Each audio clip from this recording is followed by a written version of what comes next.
은혜 감사하지요? 주님 다시 오실 때까지 내가 이 길을 가리라. 예, 주님께서 우리에게 베푸신 큰 은혜입니다.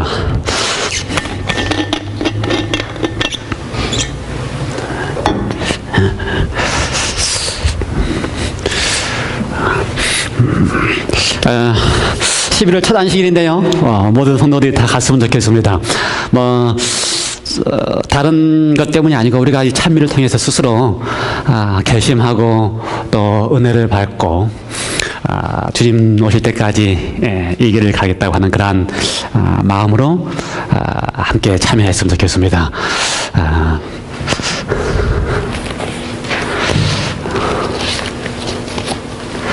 제가 파워포인트를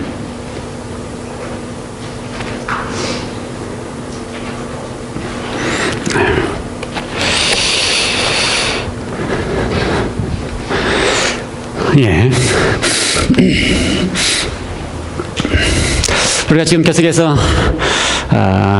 종교개혁 500주년, 올해가 마틴 루터가 종교개혁을 시작한 1517년부터 꼭 500주년 되는 해입니다.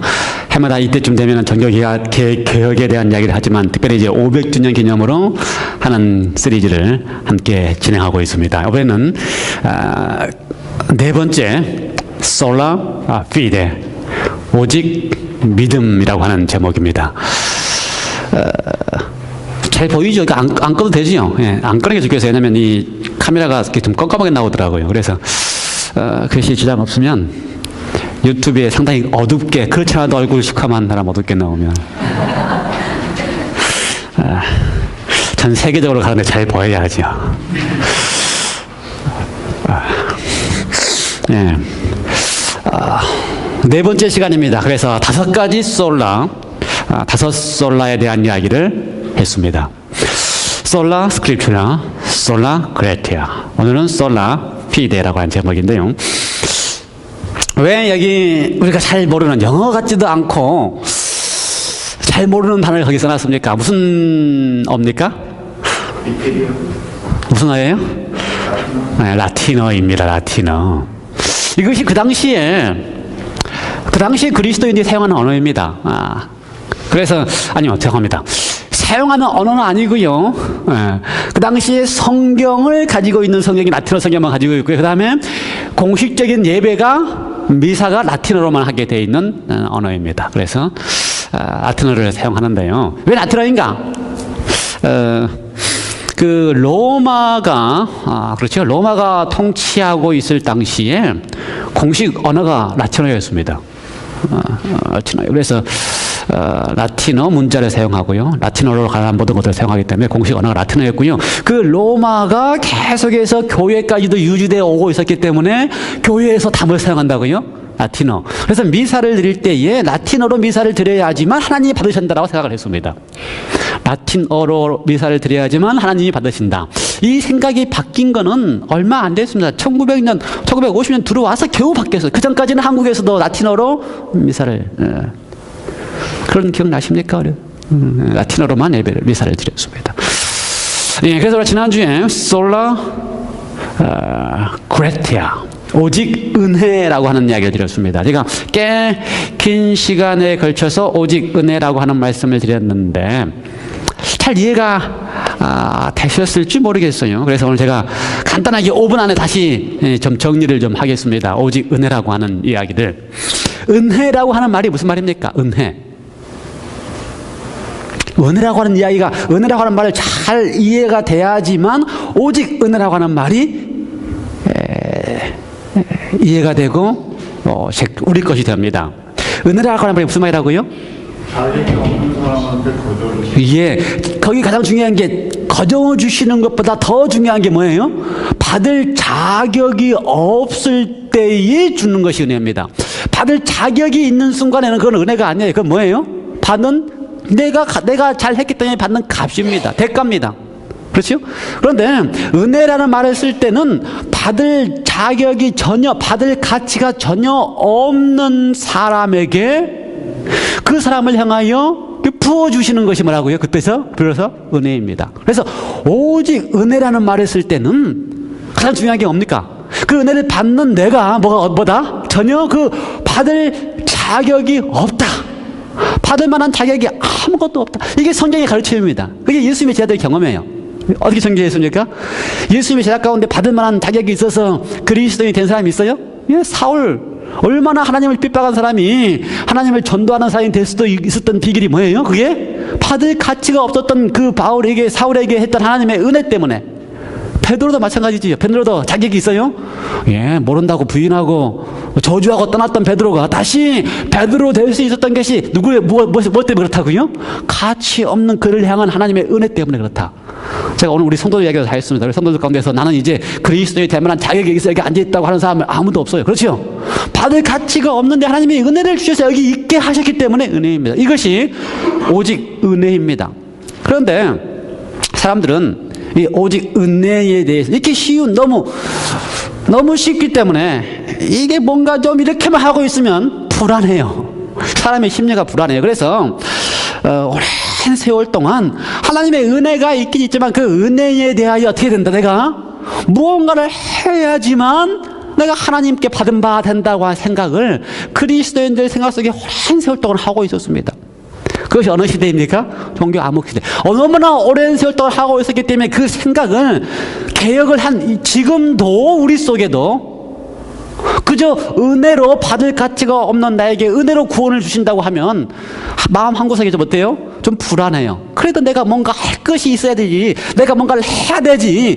그래야 구원을 받지. 이런 생각을 늘 가지고 있어서 다시 돌아가는 게 뭐예요? 우리의 형편입니다. 그래서 우리가 신앙을 할 때에 오직 은혜다라고 하는 것에 대해서 철저하게 확실하게 믿고 신앙을 해야지만 우리의 신앙이 제대로 된 신앙을 할 수가 있습니다. 그래서 그러한 조금이라도 뭔가 이렇게 조금이라도 내가 뭔가 하는 것이 있다고 하는 생각을 완전히 버리기 위해서 종교개혁자 가운데 켈빈은 조금 오버했다고 제가 생각이 돼요. 그래서 은혜를 강조할 때 얼만큼 은혜를 강조했냐면요, 전적인 은혜이기 때문에 그 은혜를 받을 사람과 받지 않을 사람이 하나님이 주권적으로 결정한다. 그래서 하나님이 주권적으로, 하나님 그게 절대 주권인데 하나님의 주권에 의해서 은혜를 하나님이 주시는 분도 하나님이시기 때문에 주실 때에 전적으로 은혜를 받을 사람과 받지 않은 사람을 결정해서 받을 사람에게 은혜를 주시고, 그래서 구원하시고, 받지 않은 사람에게 은혜를 주시지 않으므로 멸망한다고 하는 예정론을 가르친 것이 바로 켈빈입니다. 예, 은혜에 대한 이야기, 은혜에 대한 절대적인 은혜라고 하는, 오직 은혜라고 하는 시작은 잘 시작을 했습니다. 그런데 조금 어떻게 했어요? 절대적인 주권을 하나님의 본성인 사랑에 맞지 않는, 그동안 오랜 세월 동안 천주교 신앙 안에서 가지고 있는 하나님의 모습, 그렇죠? 오해된 하나님이 절대적인 주권을 행사할 때에 하나님이 마음대로 할 수 있어서 구원할 사람은 구원하고 멸망할 사람을 멸망시킬 수 있는 그러한 절대 주권으로 켈빈이 오해하고 있었어요. 그 후에 시간이 더 지나서 종교 개혁자들이 또 더 하나님의 품성에 맞는 은혜를 이야기하기 시작할 때 알미니안과 웨슬리는 그렇지 않다. 하나님의 품성으로 봤을 때에, 하나님이 은혜를 베푸실 때에 선택적으로 은혜를 베푸시거나 예수님의 십자가가 은혜 받을 사람만을 위한 십자가라면 하나님의 본성에 맞지 않다. 하나님의 그 큰 사랑에 맞지 않다. 그래서 웨슬리와 누가요? 알미니안주의에 속해 있는 웨슬리가 더 생각해 보니까 그럴 리가 없다. 하나님의 그 무한한 사랑의 십자가는 온 인류를 위한 십자가이고, 그 십자가가 절대적인 주권으로 인해서, 절대적인 주권인 사랑에 은혜서 모든 사람에게 은혜를 베풀어 놓았는데 그 은혜를 거절하면, 그렇죠? 그 거절하는 사람은 절대적인 은혜를, 베풀어진 은혜를 거절하는 것이고, 그 은혜를 믿는 자마다, 그게 어느 세계절입니까? 요한복음 3장 16절, 누구든지 믿는 자마다 영생을 주신다고 하는 보장이 있다고 하는 종교개혁의 흐름이 어떻게 갔다고요? 하나님의 품성에 맞게. 그래서 제가 어제 그 설교의 시작을 이렇게 이야기했습니다. 야한 후스의 꿈 이야기를 했어요. 그렇죠? 야한 후스가 그렇게 종교개혁을 하면서, 루터보다 100년 전에 종교개혁을 하면서 자신이 하나님의 예수님의 모습을 벽에 잘 설명을 해놨는데 누가 다 주워버렸어요? 교황과 그 사제들이 와서 다 그걸 주워버리니까 얼마나 가슴이 아파요. 그런데 다음날 또 꿈을 꿨는데 더 많은 사람들이, 더 많은 화가들이 와서 예수님의 모습을, 하나님의 모습을 더 아름다운 색으로, 더 풍성하게, 오늘날 우리가 하나님의 품성에 맞게 오직 은혜라고 하는 이야기를 깨달을 수 있도록 하는 역할을 해온 모습을 보게 됩니다. 종교 계획은 계속됩니다. 하나님의 은혜에 대한 깨달음은 계속됩니다. 오늘날 우리가 하나님의 품성에 맞게 하나님의 절대 주권을 하나님의 사랑에 의하여 모든 사람에게 베푸시는 오직 은혜로 구원 얻는다고 하는 사실을 우리가 분명하게 믿고 시작하는 것입니다. 조금 정리가 잘 됐습니까 이제? 예, 오직 은혜. 그래서요, 은혜와 더불어서 무언가가 더 있을 수 있어요, 없어요? 은혜 플러스 우리의 행위가 있을 수 있어요? 없어요. 우리의 행위가 들어가는 그 순간부터 그건 뭡니까? 은혜란 말이 아닙니다. 은혜는 무엇이기 때문에? 받을 자격이 없는 사람에게 주어지는 것이기 때문에. 그래서 은혜 플러스 그 어떤 것도 더해질 수가 없습니다. 그렇죠? 순종도 더해질 수 없고. 그래서 구원을 받는데 하나님이 베푸신 은혜 때문에 구원을 받는 것이지, 거기에서 우리의 행위나 율법에 대한 순종이나 그 어떤 것도 더해질 수 없다라고 하는 사실을 분명한 가르침으로 이야기하고 있습니다.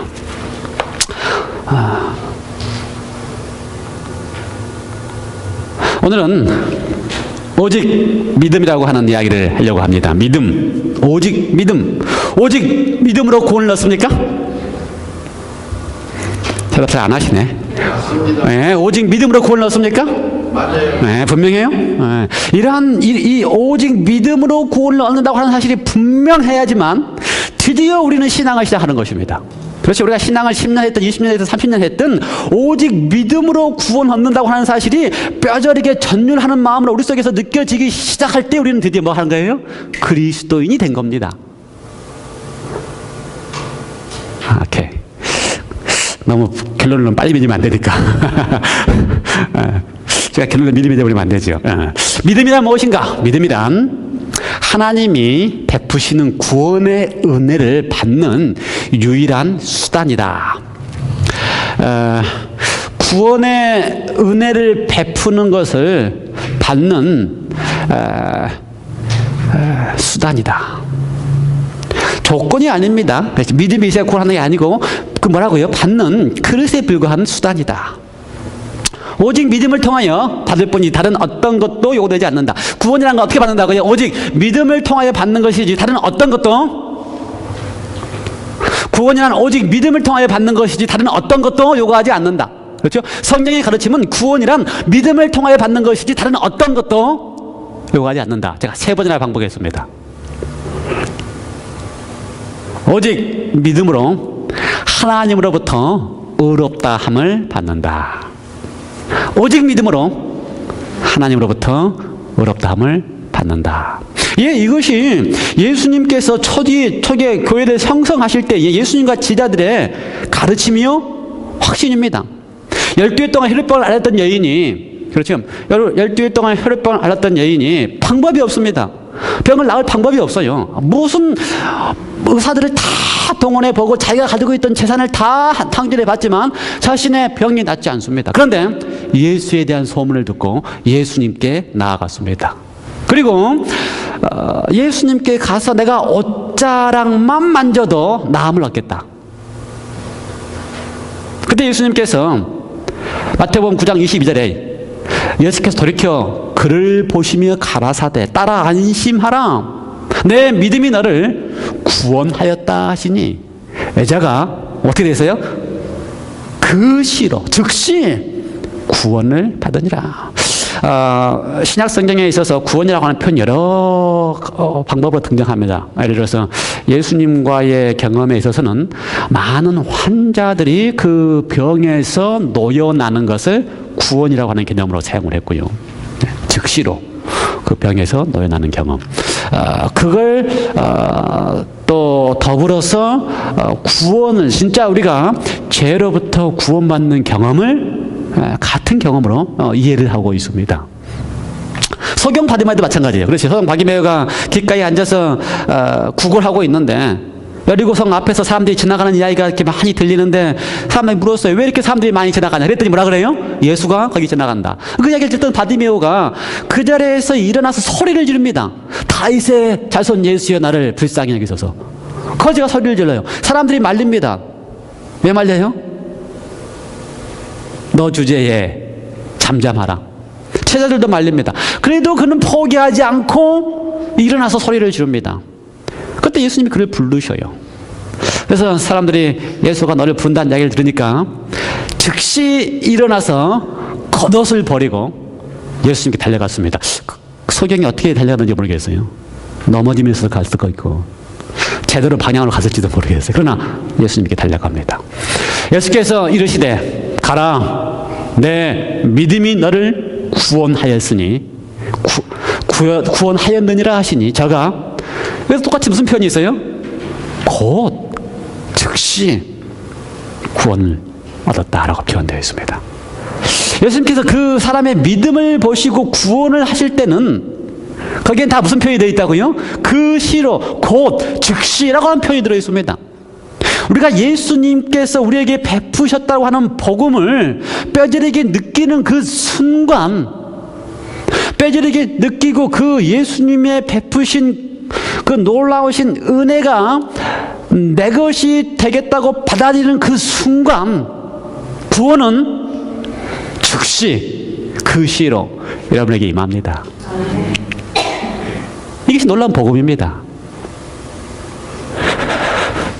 향유 부은 여인, 누가복음 7장 이야기에 의하면요, 예수님께서 바리새인 집에 이렇게 앉아 있는데 한 여인이 찾아와서 예수님 앞에 향유를 붓고 눈물을 흘리는 여인의 얘기가 등장합니다. 그런데 이야기 성경 가운데 그 여인이 그 동네에서 다 아는 죄인이다라고 표현을 했습니다. 그래서 바리새인이 만일 예수님이 진짜 선지자라면 이 여인이 누군지 알고 못하게 했을 것인데 라고 할 만큼 다 아는 죄인이었습니다. 그런데 예수님께서는 그 여인을 향하여 예수께서 이르시되 내 믿음이 너를 구원하였으니 평안히 가라.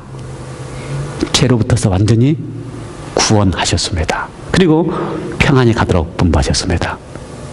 열나병 환자도 마찬가지예요. 이 사람은 이 열나병 환자들이 다 치료를 받았습니다. 근데 그 중에 한 나병 환자가 다시 예수님께 돌아왔어요. 근데 그 사람은 사마리아 사람이었습니다. 이방 사람이었어요. 개 취급받는 이방 사람인데 예수님이 돌아왔습니다. 그래서 예수님이 그 사람을 보고 그에게 이르시되 일어나 가라.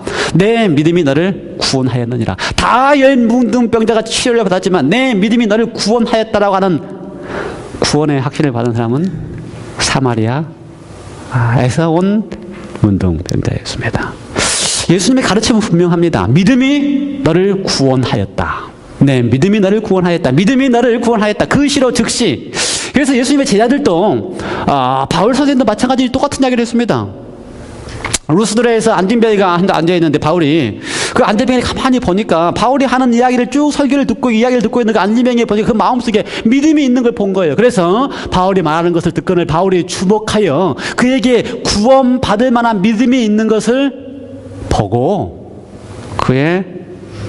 그에게 안진뱅이로부터 걷도록 치료를 했습니다. 에베소서 2장 8절 너희가 그 은혜를 위하여 믿음으로 말미암아 구원을 얻었나니 이것은 너희에서 난 것이 아니요 하나님의 선물이라. 이 말씀을 잘 읽게 됩니다. 너희가 그 은혜를 인하여, 맞습니까? 오직 은혜로 구원을 받았습니까? 그렇죠. 근데 그 오직 은혜로 구원을 받는 수단이 뭐라고요? 믿음으로 말미암아 구원을 얻었나니 이것이 뭡니까? 구원을 얻었고요. 이것이 뭡니까? 제대로 우리가 이 성경을 얘기하려면 여기서 이것이 무엇인지 제대로 알아야 됩니다. 여기서 이 구원이라고 생각할 수도 있고 은혜라고 생각할 수도 있고 믿음이라고 생각할 수도 있습니다. 그런데 학자들에 의하면 가장 가능성이 있는 이것이라고 하는 것이 뭔가? 그것은 바로 믿음이라고 한 것입니다. 은혜에 의하여 구원을 얻었는데 그 믿음을 통해서 구원을 얻었는데, 그렇죠? 그 믿음은 뭐다? 너희에서 난 것이 아니요 무엇이다? 하나님의 선물이다. 이거 제가 길러들어 이야기하려고 합니다. 믿음 자체도 우리에게서 난 것이 아니요 하나님께서 우리에게 은혜로 베푸셨기 때문에 믿음이 생겼다고 하는 이야기는 길러들어 말씀을 드릴 겁니다. 리스토레이션에서. 그런데 이 제자들의 생각은 분명해요. 그렇죠? 우리가 구원받는 것은 하나님의 은혜로 믿음이라는 수단을 통해서. 그런데 믿음이라는 수단 자체도 어떤 것이다? 하나님께서 우리에게 선물로 주신 것이다. 이렇게 분명한 구원의 분명한 방법이 있습니다. 하나님의 전적인 은혜에 의해서 그 은혜를 내가 어떻게 해요? 선물에 의한 믿음으로 반응할 때에 우리에게 의롭다 하시라고 하는 놀라운 은혜가 있는데, 왜 단순한 이 복음이 왜 그렇게 복잡한 복음으로 바뀌었을까요? 제가 어렸을 때 재림교회에서 자랐기 때문에 재림교회 안에 제가 어렸을 당시에 제가 자주 배우고 자주 들었던 이야기가, 구원은 어떻게 받는가? 어떻게 받아요? 믿음과 뭐가 있어야 된다고요? 행함이 있어야 된다. 제가 어렸을 때 이렇게 배웠어요. 왜 어떻게 배웠어요? 배가 가는데 믿음이라고 하는 배와 보통하게 하나 가지고 저어서 갔느냐? 반드시 뭐가 있어야 된다? 하나만 저으면 안 간대요. 뭐가 있어야 된다고요? 믿음도 있어야 되고 행함. 이거 어릴 때 이렇게 배웠습니다. 그래서 구원을 받는 데는 반드시 뭐가 있어야 된다고 배웠어요? 믿음과 행함. 이제 그 생각을 다 접으시기 바랍니다. 성경의 가르침이 아니에요. 복음의 가르침이 아닙니다. 예수님의 가르침이 아닙니다. 초대교회의 제자들의 가르침이 아닙니다. 구원은 오직 뭐라고요? 오직 하나님의 은혜와 하나님의 은혜를 믿는 믿음이라고 하는 반응을 통해서 하나님께서 주시는 무엇이다? 선물이다. 하나님의 주시는 은혜다. 오늘 우리가 로마서를 공부할 때에 제칠 아시스 재림교회가 구원은 어떻게 믿는다고 가르쳐요? 이제 오직 믿음으로라고 하시는 것에 참 감사를 드립니다. 제칠 아시스 재림교회가 재림교회가 점점 그 신학이 발전하는 것에 대해서 감사드립니다. 제가 어렸을 때 배웠던 신학에서 점점 발전해서 이제는 어떻게 가르친다고요? 오직 믿음으로 얻는 구원이라고 가르치는 것에 대해서 참 감사를 드립니다. 그렇죠? 그래서 배가 있는데 배 한쪽에는 뭐 있어요? 믿음에 들어가는 노가 있고 또 한쪽에 뭐가 있습니까? 양쪽 다 믿음. 뭐 은혜로 해도 관계없어요. 결국 그건 하나님의 은혜와 물어봤기 때문에 양쪽 다. 그렇다면 왜 우리의 생각 속에 믿음만으로는 부족하다는 생각이 들 것인가? 왜 그럴까? 양심이 있어서? 이유가 있습니다. 이유가. 왜 우리의 생각 속에 늘 믿음만 가지고는, 그러니까 사실 믿음만 가지고 구원당하는 것은 너무나 쉬울 수도 있어요. 그렇죠? 100% 내가 너무 크기 때문에 그걸 믿는다고 생각하면 뭔가 좀 너무 부족한 것 같은, 은혜가 큰데 그걸 믿음으로만 다 된다고 생각하면 뭔가 부족한 것 같은 양심이 있어서 그런 생각이 늘 듭니다. 그런데 그런 생각을 들게 한 게 처음부터 사단의 방법입니다.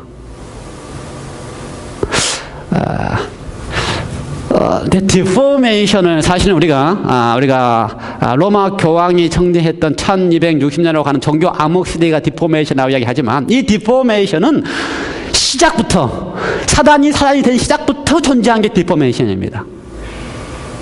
그래서 성경에는 하나님이라고 하는 이야기를 할 때에 예수님의 표현은 하나님을 누구나 다 하나님으로 믿고 있다. 하나님이라고 하는 말이 다른 말로 따지면 뭡니까? 신입니다. 신은 온 인류가 신을 다 믿고 있습니다. 온 인류가 다 하나님을 믿고 있어요. 그런데 예수님의 표현에는 요한복음 17장의 표현에 하면은 영생은 뭐라고 표현되어 있어요? 유일하신 어떤 하나님? 참 하나님입니다. 그러니까 세상 모든 사람들은 다 하나님을 믿고 있습니다. 그리스도인들은 다 하나님을 믿고 있습니다. 그런데 예수님께서 그 당시에 있는 예수님 당시에 모든 유대인들이 다 하나님을 믿고 있습니다. 근데 그 당시에 있는 유대인들이 예수님께 뭐라고 한다고요? 영생은 하나님을 믿는 게 아니고 어떤 하나님? 참 하나님이라고 하는 거기 표현을 하셨어요. 왜요?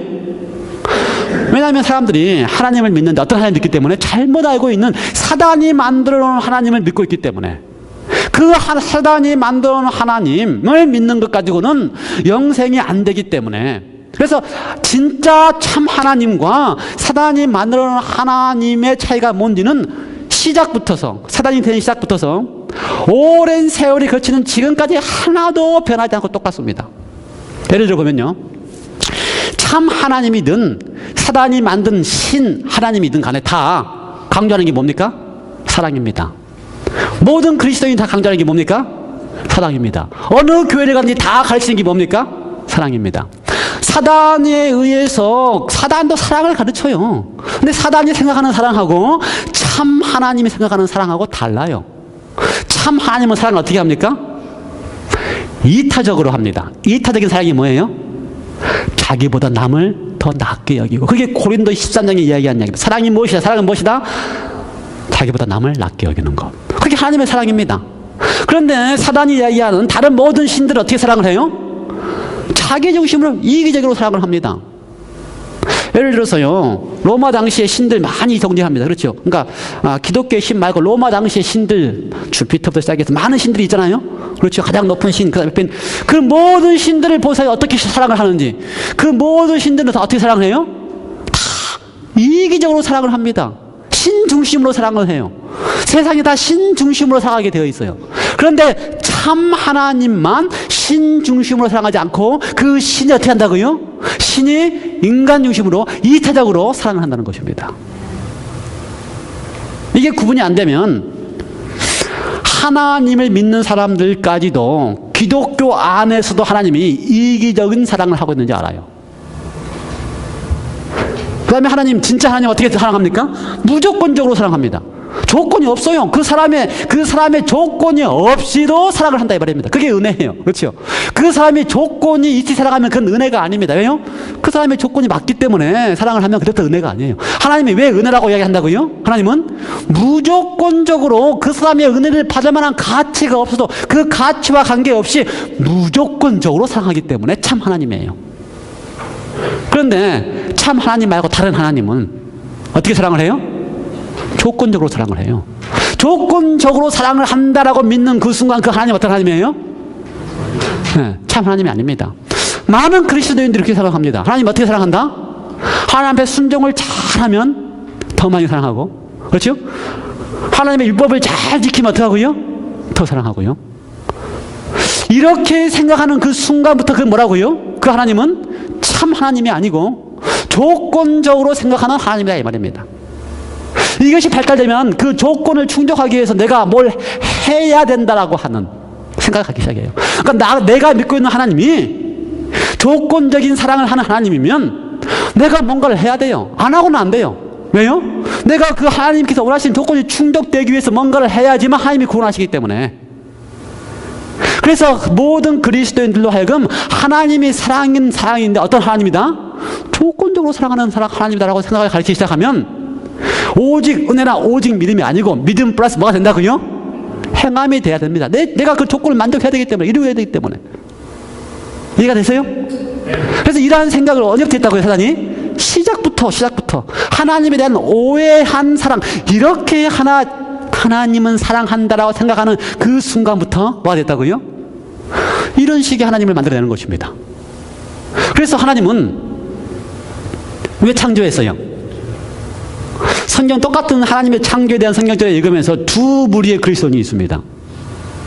한쪽 무리는 우리 같은 경우 어떻게 생각해요? 하나님이 사랑을 주시려고, 하나님은 이타적으로 주시는 사랑만 하기 때문에, 섬기는 사랑만 하기 때문에 섬기고 주시려고 창조했다고 믿고요.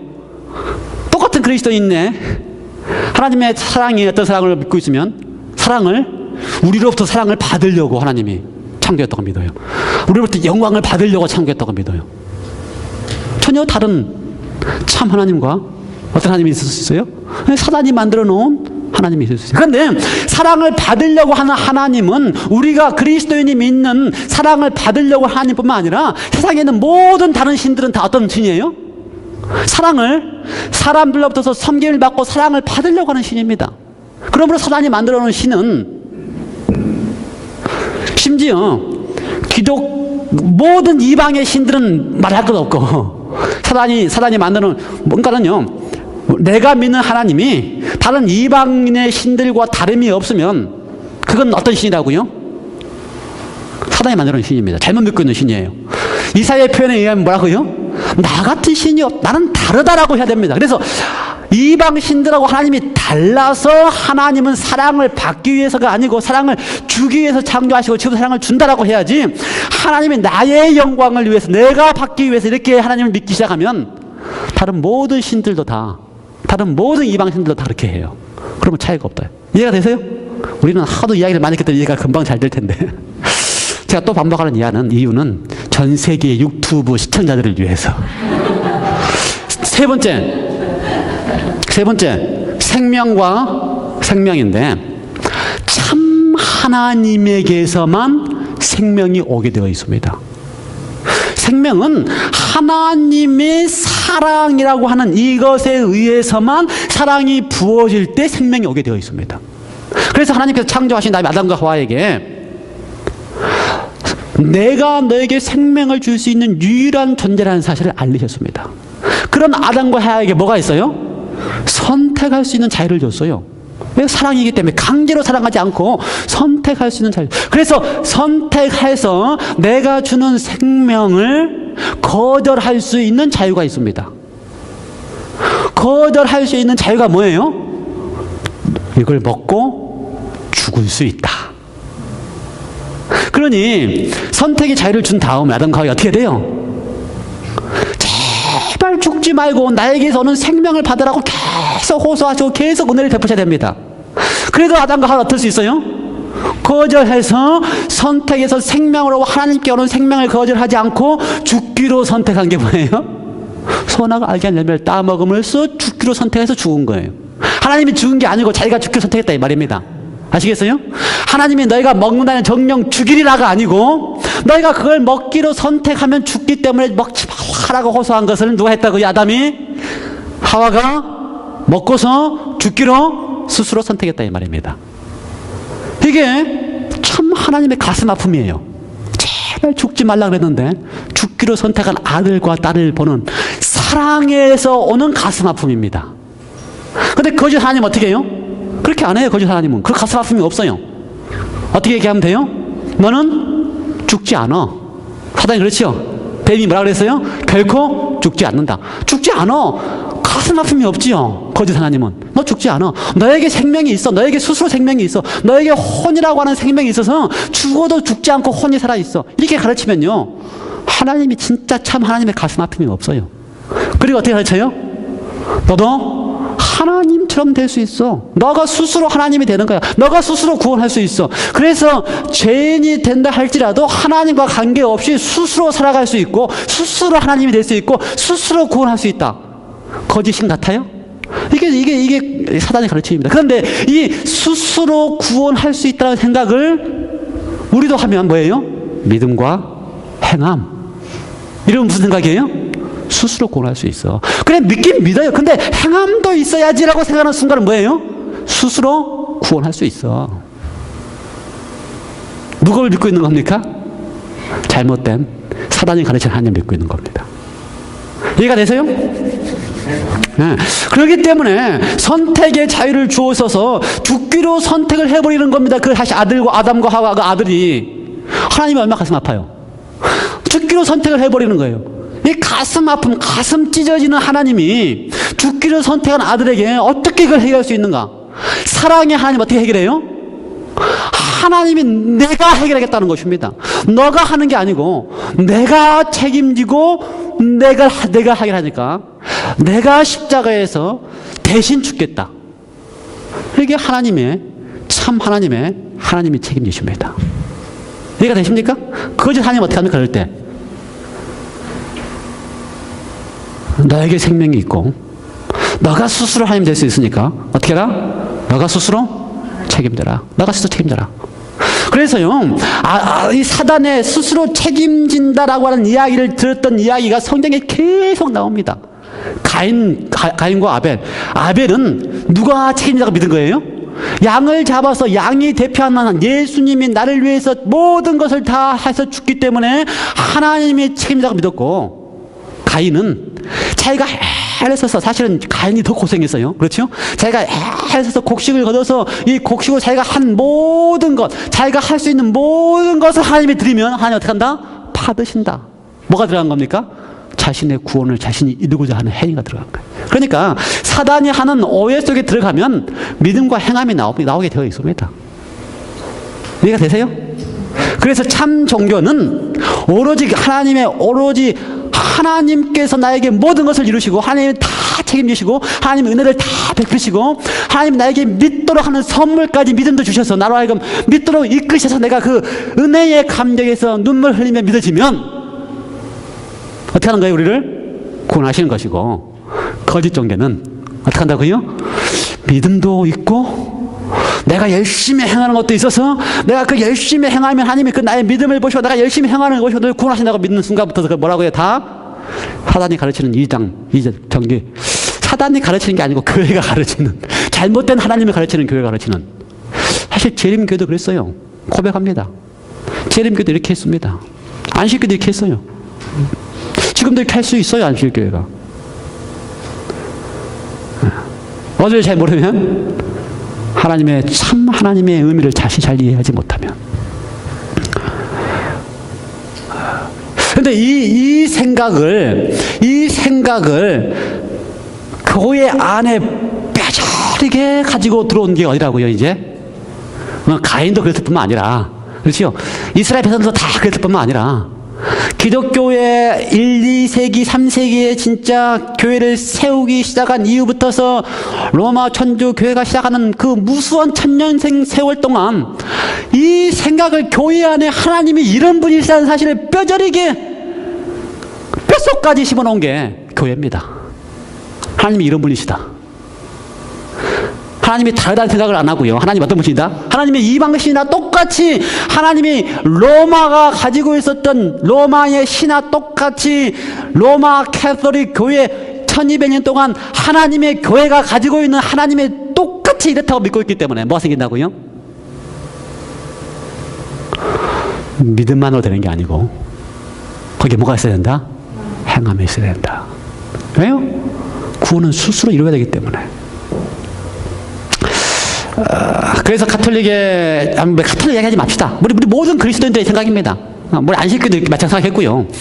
하나님께서 전적인 은혜로, 공로로 죄인을 의롭다고 선포하는 것, 하나님이 전적으로 당신의 다시 다 이루어 놓으시고 그 이루어 놓은 것을 믿기만 하면 의롭다고 선포하는 그 칭의를 이것만으로 안 되고 거기에서 시작해서 또 뭐가 더 있어야 된다라고 하는 생각을 갖게 하는 것, 이것이 거짓 하나님에 대한 생각이고 믿음 플러스 행위로 구원하는 생각이고, 이게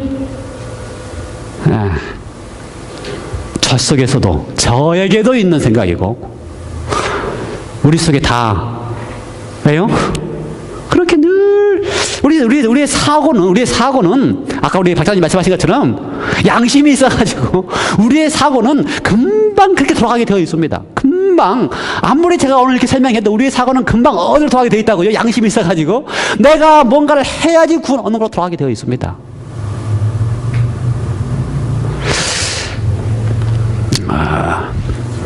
수도승이었던 마틴 루터, 제가 지난번에 이야기했지요. 수도승이라고 하는 것은 철저하게 자신의 수도로 구원을 이루는 사람을 가리킵니다. 그렇게 그것이 당연했고요. 그것이 누구의 가르침입니까? 그것이 하나님 가르침입니까? 그렇게 배워왔기 때문에. 그러니 구원을 이루려면 얼마나 열심히 해야 되겠습니까? 우리가 안식교인이 하는 거 뭐 음식계 이런 것은 대비가 안 돼요. 진짜 구원을 이루려면 어떻게 해야 돼요? 철저하게 구원을 이루기 위해서 할 수 있는 모든 것을 다 한 다음에 루터의 고백이 뭡니까? 내가 그걸 조금만 더 했으면 아마 나는 죽었을지도 모른다. 이렇게 철저하게 구원을 이루기 위해서 다 했는데 답은 뭐예요? 야, 나는 방법이 없다. 방법이 없다. 그랬던 루터가 로마서를 통해서 오직 믿음이라고 하는 이야기를 발견하게 되는데요. 로마서를 우리가 이번 한 기회에 공부를 한다고 하는 것은 큰 은혜입니다. 거기에 총 타이틀을 오직 믿음이라고 하는 제목으로, 오직 믿음으로 얻는 구원이라고 하는 제목으로 한기 동안 공부하는 것은 참 감사한 일입니다. 루터가 그걸 경험했어요. 그런데 루터의 이야기 속에, 루터의 전개 속에, 루터가 그 이해한 전개 속에 핵심은 그겁니다.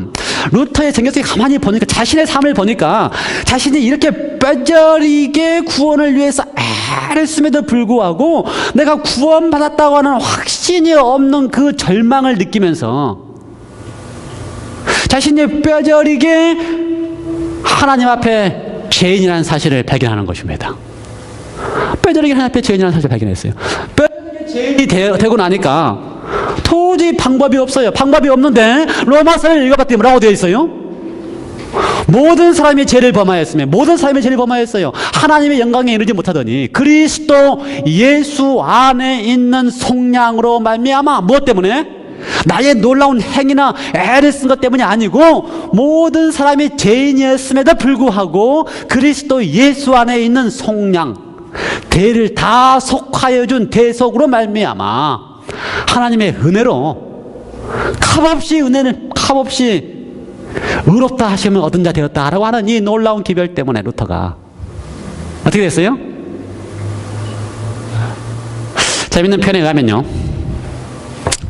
루터의 경험을 탑의 경험이라고 지금 학자들이 이야기합니다. 루터가 이 놀라운 경험을 했던 때가 바로 탑에서 했는데, 수도원의 이 한쪽 구석방에 있는 탑에서 한 경험이다라고 해서 탑의 경험이라고 이야기합니다.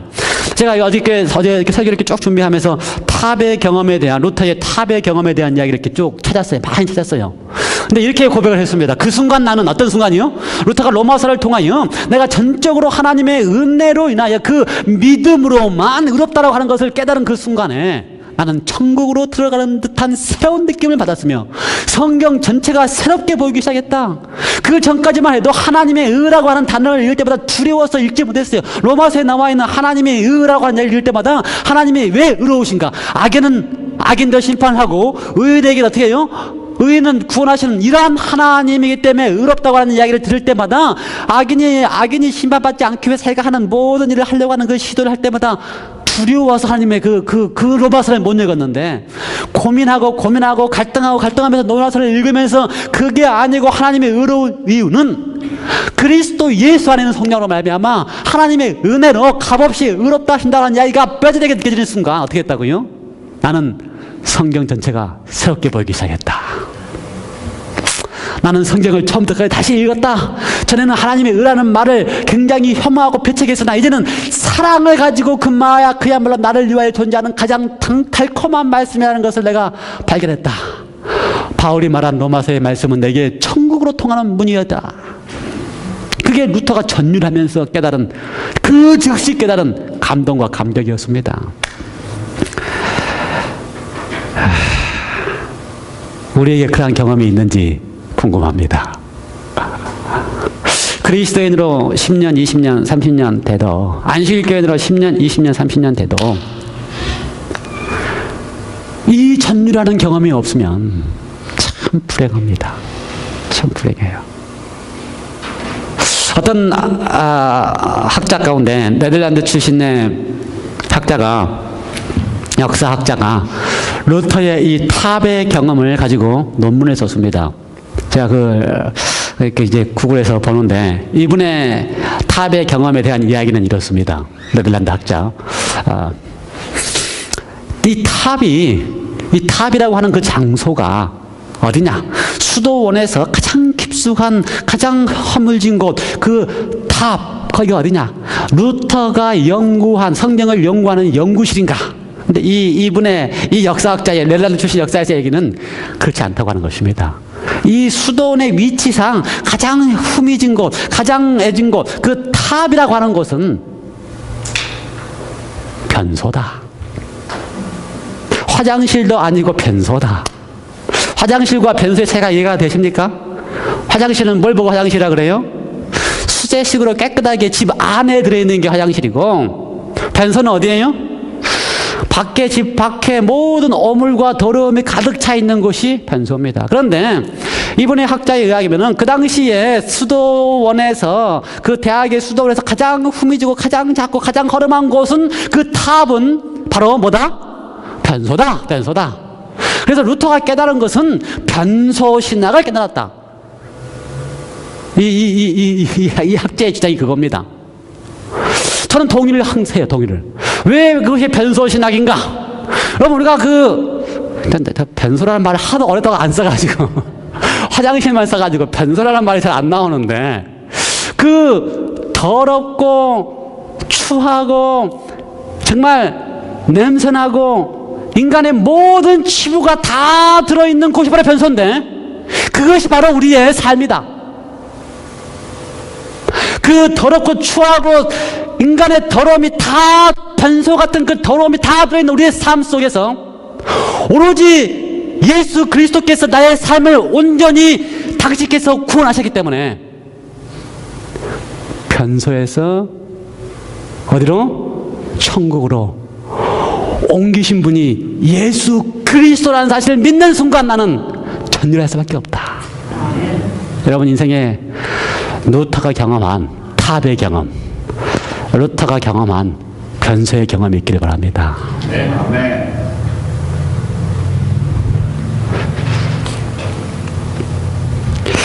결론입니다. 이제 리포메이션 루터가 잘 했고요. 오늘은 이제 리스토레이션, 회복하는 우리에게 있어서의 의무입니다. 우리에게 있어서 믿음이라는 것이 뭔가? 우리에게 있어서 믿음이라는 것이 뭔가? 성경은 믿음을 이야기할 때에 믿음이야말로 너희에게서 난 것이 아니요 하나님의 선물이다 이렇게 이야기를 했습니다. 왜 믿음이 하나님의 선물인가 잘 생각해 볼 필요가 있어요. 바울 선생님은 이걸 기록할 때에 로마서 4장과 갈라디아서 3장에 믿음이 무엇이냐를 설명하면서 아브라함의 믿음을 이야기를 했습니다. 믿음이 뭐냐라고 설명할 때에 믿음은 하나님께서 주신 선물인데 왜 그것이 선물이냐는 이야기를 할 때 누구 이야기를 했다고요? 아브라함의 이야기를 했습니다. 근데 우리가 아브라함이 대단한 믿음을 가진 사람이라고 이야기할 때에 우리는 어느 때에 아브라함이 진짜 대단한 믿음을 가진 것 같아요? 우리는 딱 생각하면 창세기 22장쯤 가가지고 자식을 제단에 번제물로 바칠 정도, 이 정도 되면 아브라함이 대단한 믿음이다 이렇게 이야기를 합니다. 아, 이거 보고 하나님이 너 이제 믿음으로 의롭다라고 하셨다 이렇게 생각을 하는데 로마서 4장이나 갈라디아서 3장이나 창세기에 기록된 아브라함의 경험을 보면은 그 경험이 아닙니다. 하나님이 아브라함을 보면서 아브라함이 그 믿음을 보면서 의롭다고 한 경험은 창세기 22장의 경험이 아니고 한참 전인 창세기 15장의 경험입니다. 그렇다면 창세기 15장에 하나님께서 아브라함을 향하여 의롭다라고 칭할 때가 어느 때인가? 아브라함이 어떤 믿음을 가지고 있었기 때문에 아브라함을 향하여 의롭다고 하시는가? 창세기 15장의 이야기를 보면요, 갈라디아서의 설명을 보면요, 로마서의 설명을 보면요, 하나님께서 아브라함 앞에 오셔가지고 이렇게 말씀하셨습니다. 아브라함아, 내가 너에게 이 땅의 온 땅을 너에게 주겠다. 아브라함아, 내가 너에게 온 민족의 조상이 되게 해주겠다. 아브라함아, 내가 너에게 복의 근원이 되게 해주시고 모든 민족들로 하여금 너를 복을 받게 해주겠다. 하나님이 아브라함에게 모든 것을 다 해주겠다. 모든 것을 다 이루어주겠다. 모든 것을 다 하시겠다고 말씀하셨습니다. 그랬더니 아브라함이 뭐라 그래요? 뭐라 그래요, 아브라함이? 네, 제가 믿겠습니다. 하나님이 이렇게 다 말씀하시고 하나님이 다 하신다는 사실을 저는 어떻게 하겠다? 믿기만 하겠습니다. 그랬더니 하나님이 뭐라 그런다고요? 하나님이 그걸 보고서 너는 지금부터 의롭다. 여러분 간단하지요? 여러분 우리에게 있는 게 아닙니다. 하나님께서 우리에게 다 이루어 놓으시고 뭘 이루어 놓으셨어요? 예수 그리스도로 말미암아 변소와 같은 존재였던 우리를 향하여 더럽고 추하고 악한 우리를 향하여 예수님께서 그 더럽고 추한 악한 우리를 대신해서 당신께서 속량 대속하시고 감사합니다. 예수님이 나를 위해 십자가에 돌아가셨으니 나를 이 추함 앞에서 건져주시니 감사합니다. 내가 믿겠습니다 라고 하는 순간에 하나님께서 우리를 보시고 어떻게 하신다고요? 의롭다라고 하신다 이 말입니다. 감사하지요? 아멘. 그러므로 하나님이 선물이다.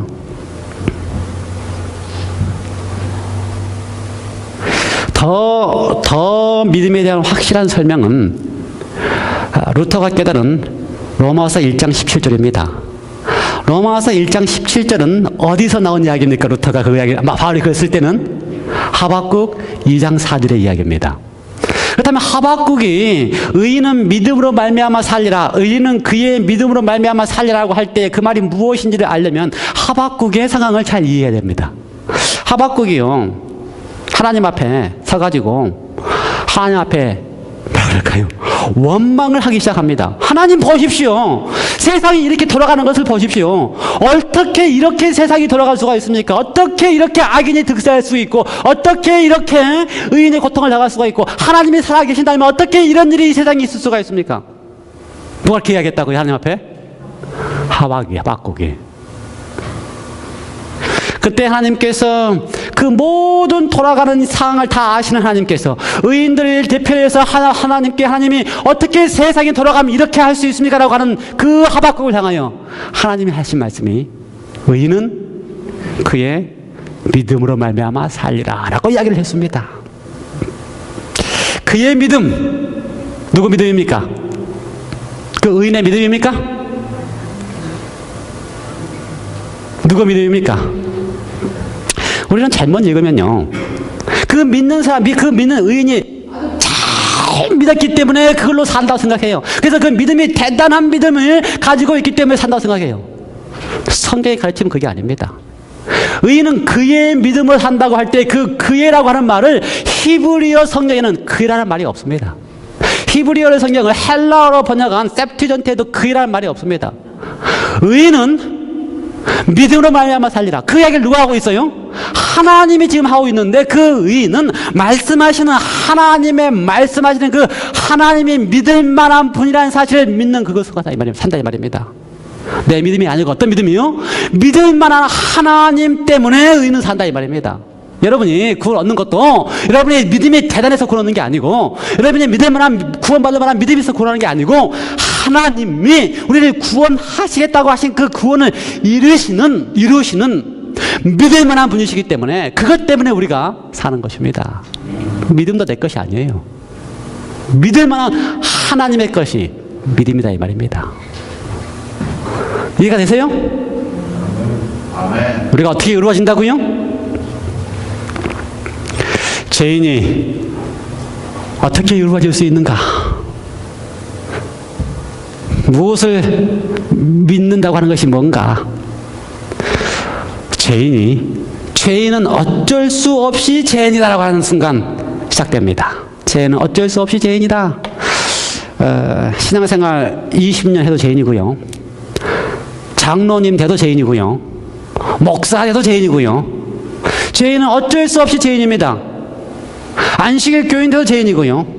누구에게나 다 안식일 교인 30년 돼도 다 구원을 어떻게 받는가? 똑같습니다. 똑같아요. 어떻게 이루어지는가? 어떻게 이루어집니까? 결론이 이 정도면 답이 나와야죠. 어떻게 이루어져요? 예, 하나님이 베푸신 그 놀라우신 은혜로 나를 이끄시는 하나님의 그 놀라운 은혜 때문에, 믿게 하시는 하나님의 놀라우신 은혜 때문에 믿어지는 그 순간에 우리가 하나님 앞에서 의로워진다 이 말입니다. 그리스도 예수 안에는 성령으로 말미암아 하나님의 은혜로 값없이 의롭다 하심을 얻은 자 되었느니라. 감사하지요? 예. 이제 이 말씀이 제가 설교해서 여러분의 것이 아니고 여러분이 개인적으로 경험해야 여러분 것입니다. 아시겠어요? 예, 루터 개인이 경험해서 루터 것이 됐어요. 그 전에 루터는 평생을 그리스도인입니다. 평생을 그리스도인이에요. 평생을 하나님 믿는 사람이에요. 그런데 그걸 경험한 순간 드디어 뭐가 되는 거라고요? 그리스도인이 진짜 되는 것입니다. 그 다음에 웨슬러 평생을 하나님을 믿는 사람입니다. 그런데 웨슬러가 이 사실을 깨달은 순간 그가 전율하면서 드디어 뭐가 됐어요? 드디어 구원받은 그리스도인이 됐습니다. 제가 어렸을 때부터 평생 동안 안식일교인입니다. 이 가운데 그런 사람 많이 있어요. 어렸을 때부터 평생 동안 안식일교인인데도 구원받지 못합니다. 왜요? 이 경험이 없으면. 개인적으로 하나님의 죄인인 나를 하나님이 은혜로 전적으로 나를 믿게 하셔서 내가 믿어진다라고는 확신이 없으면 구원받지 못합니다. 답이 없어요. 성경의 답은 뭐기 때문에? 오직 믿음으로기 때문에. 하나님께서 우리를 이끄시기를 간절히 기원합니다. 오직 믿음으로 이끄시기를 간절히 기원합니다. 어떻게 구원을 얻는가? 1, 2, 3, 4 뭡니까? 오직 믿음으로 구원 얻습니까? 믿음도 있고 행함도 있어야 됩니까? 믿음도 있고 율법도 지켜야 됩니까? 믿음도 있고 순종의 애물도 있어야 됩니까? 이래야 구원받. 답은 뭐라고요? 오직 믿음. 오직 믿음. 오직 믿음. 성경은 오직 믿음으로 구원 얻는다고 이야기를 합니다. 그렇다면 행함이 있는 믿음, 율법에 순종하는 것, 품성의 열매, 이건 다 뭡니까? 이건 그리스도 예수의 대속을 믿는 믿음으로 말미암아 하나님의 은혜로 값없이 의롭다 하심을 얻은 자가, 하나님의 은혜로 칭의를 얻은 자가, 하나님의 은혜로 구원을 시작한 사람이 또 하나님의 은혜로, 또 성령의 은혜로 매일의 삶을 나를 구원하신 하나님과 더불어서 살아갈 때에, 매일의 삶을 나를 구원하신 그리스도와 더불어 함께하는 경험을 할 때에, 매일의 삶을 구원받은 사람의 삶으로 살아나갈 때에, 매일의 삶을 나와 그리스도가, 내가 저 안에, 그리스도가 내 안에, 매일의 삶을 예수 그리스도인 포도나무에 붙어 있을 때에 하나님께서 우리 속에서 저절로 맺게 하시는 열매입니다. 감사하죠? 그러니 우리가 조금 순종했다고 내놓을 것도 아무것도 없고, 남보다 좀 더 신앙을 잘했다고 밝힐 것도 아무것도 없고, 오직 은혜로 인하여 믿음으로 말미암아 구원받은 사실에 감격하면서 살아가면 그 은혜로 인하여 뭐가 된다고요? 그리스도인다운 삶을 조금씩 살아가게 하신다는 것입니다. 우리 모두가 다 루터나 웨슬리나 엘렌 G 화이트나 그들이 오직 믿음으로 구원에 대한 전륜을 느꼈던 것처럼 우리의 삶에서 다시 한번 안식일 교인의 삶에서 이제 구원받았다고 하는 확신 속에 살아가는 그리스도인의 경험이 있게 되기를 간절히 바랍니다. 기도하시겠습니다. 하나님 아버지, 참 어렵습니다. 너무나 단순한 것 같지만 우리는 뼈저리게 우리 속에 사단이 심어놓은 거짓된 하나님이 가르친 무언가 나도 해야만 구원을 얻는다고 하는 생각이 뼈저리게 박혀있는 불쌍한 인간들입니다. 그들을 향하여 하나님께서 은혜로 믿음을까지도 선물로 주셔서 우리를 의롭다고 하시고 그 의로운 삶을 살게 하시는 하나님이 계신다고 하는 참 하나님을 알고 배우고 믿는 것이 그렇게 어렵고 힘듭니다. 저도 평생을 안식교인 살고 안식교인 목사로 살지만 믿음으로 말미암아 얻는 구원에 대한 확신을 뼈저리게 전율하며 느낄 수 있도록 주께서 저에게도 은혜를 베풀어 주시고 우리 모든 성도들의 삶 속에서도 그 전율이 느껴지는 경험을 하게 하여 주시옵소서. 그때에서 비로소 우리가 하나님의 열매를 맺을 수 있사오니 주님, 시작부터 다시 할 수 있도록 하나님의 은혜와 예수님의 무한한 성령하심, 대속하심이 얼마나 감격이고 감동인지를